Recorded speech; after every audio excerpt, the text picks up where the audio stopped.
जय हिंद एवरीबॉडी, कैसे हैं आप सभी का सरकारी परीक्षा यूट्यूब चैनल पे स्वागत है। उम्मीद करते हैं आप सभी अच्छे होंगे। आप सबके लिए एक बहुत ही बड़ी वैकेंसी निकल के सामने आई है। कुछ बच्चे इसका वेट भी कर रहे थे, तो वैकेंसी कौन सी है और उसकी पूरी इंफॉर्मेशन क्या है, कब इसकी ऑनलाइन एप्लीकेशन डेट स्टार्ट होगी, लास्ट डेट क्या है, क्वालिफिकेशन क्या है, सिलेबस क्या है, एवरीथिंग आपको इस वीडियोस में डिटेल्स में पता चल जाएंगे। चलिएगा देखते हैं सर क्या क्या चीजें हैं। तो सबसे पहले आप देखो सीआरपीएफ की वैकेंसी आई हुई है। सीआरपीएफ में किसकी पोस्ट है सर?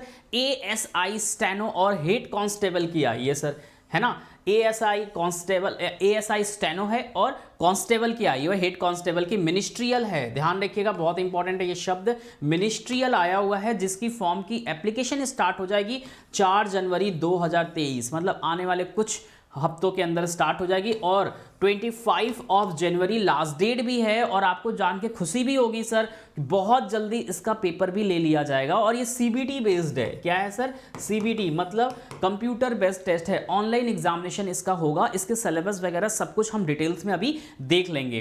टोटल जो वैकेंसी है वो आपको दिख रहा है सर कि टोटल जो वैकेंसी असिस्टेंट सब इंस्पेक्टर, जिसे इंस्टेनो कहा जाता है, उसकी जो वैकेंसी है सर 143 है। हेड कांस्टेबल जो मिनिस्ट्रियल है सर वो 1315 वैकेंसी दिखाई दे रहा है। और कैटेगरी वाइज भी है 58 532, मतलब सबसे ज्यादा अगर वैकेंसी किसी की है तो वो हेड कांस्टेबल की है। किसकी है सर? हेड कांस्टेबल मिनिस्ट्रियल जो है वो 532 वैकेंसी है। ईडब्ल्यूएस के लिए 132 है, ओबीसी के लिए 355 है और एससी एसटी के लिए 197 और 99 है। ओवरऑल अगर हम देखें तो 1400 प्लस वैकेंसी हमें दिखाई दे रही है, 1400 प्लस वैकेंसीज है। अगर आप चाहते हो कि सर ये नोटिफिकेशन, तो डिस्क्रिप्शन में ये नोटिफिकेशन में मिल जाएगा। और अगर आप चाहते हो कि नहीं सर हमें वेबसाइट पे जाके देखना है, तो विजिट करिएगा crpfindia.com, वहां पे आप जाएंगे तो ये पूरी डिटेल्स आपको दिख जाएगा। कहां जाना है सर? वहां पे crpfindia.com पे जाने के बाद आप क्या करेंगे? व्यू ऑल करिएगा, रिक्रूटमेंट पे जाइएगा, व्यू ऑल करिएगा, मिनिस्ट्रियल स्टाफ करिएगा, है ना।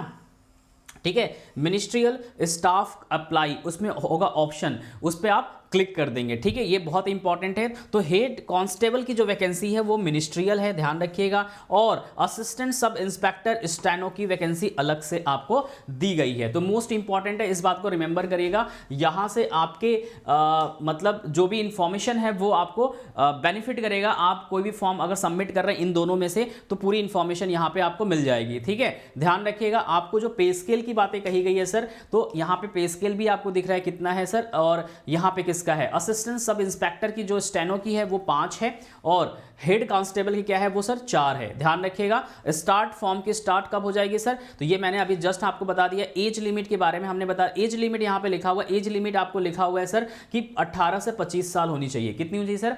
18 से लेके 25 ईयर आपका नीचे होना चाहिए। मतलब कि जो आपकी बर्थ है वो लिखा हुआ है कि 98 के पहले नहीं होना चाहिए और 2000 बाद नहीं होना चाहिए। मतलब लिखा है candidate should not born before 26 जनवरी 1998 के पहले का नहीं होना चाहिए और 25 जनवरी 2005 के बाद का नहीं होना चाहिए। ठीक है, ये दोनों बहुत इंपॉर्टेंट है।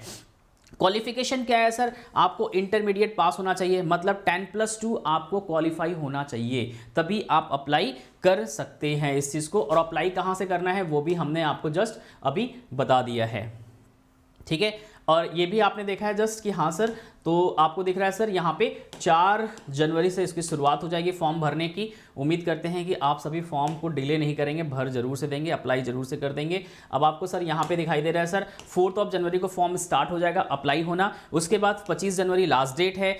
एडमिट कार्ड जो है वो 15 फरवरी को आपको एडमिट कार्ड आ जाएगा। जो पेपर टेंटेटिव डेट है, मतलब कि माना गया कि इस डेट को हो सकता है, अगर कुछ इशू नहीं हुआ तो उसी डेट पे होगा। अगर मान लो कोई समस्या आ गई, कुछ ऐसी दिक्कतें आ गई, तो थोड़ा सा आगे बढ़ जाएगा। बट जो डेट दिया गया है वो है आपका 22 से लेके 28 फरवरी के बीच में ये एग्जाम होने वाला है। तो मतलब 4 जनवरी अप्लाई करा, 25 जनवरी एंड डेट है। एडमिट कार्ड आपको अगले महीने 10 से 15 दिन में आपको एडमिट कार्ड आ जाएगा। 15 फरवरी तक आपको एडमिट कार्ड आ जाएगा और आपका पेपर ले लिया जाएगा मुश्किल से 1 हफ्ते बाद, मतलब 22 से 28 फरवरी के बीच में आपका पेपर भी हो जाएगा। तो बहुत ही जल्दी ये सब चीज़ें हो रही हैं और अच्छा है आपके लिए ना, बहुत जल्दी होगा तो बहुत जल्दी जॉब भी मिल जाएगी, है ना। तो ये बात ध्यान रखिएगा। आगे थोड़ा सा इसकी इन्फॉर्मेशन और देख लेते हैं जो हमारे काम की है। सीधे पेज नंबर हम चलते हैं कहाँ पे, 11 पे। ये तो मैंने देख लिया, आपको मैंने सब कुछ बता दिया। और यहाँ पे ओबीसी व कैटेगरी के लिए जो कैटेगरी के हिसाब से आपको एज लिमिट में छूट भी मिल जाएगी। अगर ओबीसी के हैं तो आपको 3 साल मिलेगा, शेड्यूल कास्ट में आते तो आपको 5 साल मिलेगा। ये नॉर्मल से जो एज में दिया जाता है, ध्यान रखिएगा, ये सब कुछ वही है यहाँ पर लिखा हुआ है। सीधे हम आपको ले चलते हैं सिलेबस के ऊपर। किसका सिलेबस क्या है सर, ये भी बहुत इंपॉर्टेंट है। सिलेबस कैसे अप्लाई करेंगे मैंने आपको बता दिया सब कुछ, ठीक है। अप्लाई करना नहीं भूलेंगे जो बच्चे करते हैं। हाँ, यहाँ पे एक चीज़ अच्छा है, ध्यान रखिएगा, जो आपकी फ़ी है, कितनी फ़ी देनी है, वो है आपको 100 रुपीज़। कितनी देनी है सर, 100 रुपीज़ देनी है, ध्यान रखिएगा, ये बहुत इंपॉर्टेंट है, ठीक है। भैया बच्चे परेशान हो जाते हैं कि सर कितनी फ़ीस है, ठीक है। पेपर की बातें कर ले तो CBT टेस्ट होगा आपका, क्या होगा सर, ठीक है, CBT है, कंप्यूटर बेस्ड टेस्ट है। सेंटर आप अपने अकॉर्डिंग चूज़ करते हैं। जब फॉर्म आप सबमिट करेंगे तो सेंटर आपको इतने सारे सेंटर मिलेंगे, आप किसी भी सेंटर को अप्लाई करके आप जाके एग्जाम देंगे। ऑनलाइन पेपर आपका होने वाला है, ध्यान रखिएगा। स्कीम्स ऑफ एग्जामिनेशन आपको दिख रहा है सर, स्कीम और एग्जामिनेशन कैसे होंगे सर, तो कंप्यूटर बेस्ड टेस्ट है, आपको दिख रहा है सर। इसमें 100 क्वेश्चन आपके ऑब्जेक्टिव होंगे, मतलब MCQs क्वेश्चन आने वाले हैं, और 90 मिनट का होगा, मतलब 1.5 घंटे का पेपर होने वाला है, जिसमें आपको 100 क्वेश्चंस करना है। और याद रखिएगा अटेम्प्ट 1/2, मतलब वही 1.5 घंटे का है। अब इसमें क्या क्या आएगा ये इंपॉर्टेंट रखता है, तो ये रहा स्कीम आपका, ध्यान रखिएगा। इसमें बोला हुआ है कि पेपर में हिंदी और इंग्लिश लैंग्वेज आएगा, मतलब ऑप्शनल होगा, या तो आप हिंदी वाला कर लीजिए, लैंग्वेज है मतलब हिंदी पेपर होगा, या तो फिर इंग्लिश होगा, तो किसी दोनों में से किसी एक को आप चूज कर सकते हैं। ये भी होगा क्या सर, 25 क्वेश्चन 25 मार्क्स का, ठीक है। और सेम जनरल एप्टीट्यूड आएगा सर, 25 क्वेश्चन 25 मार्क्स का। इंटेलिजेंसी आएगी सर, रीजनिंग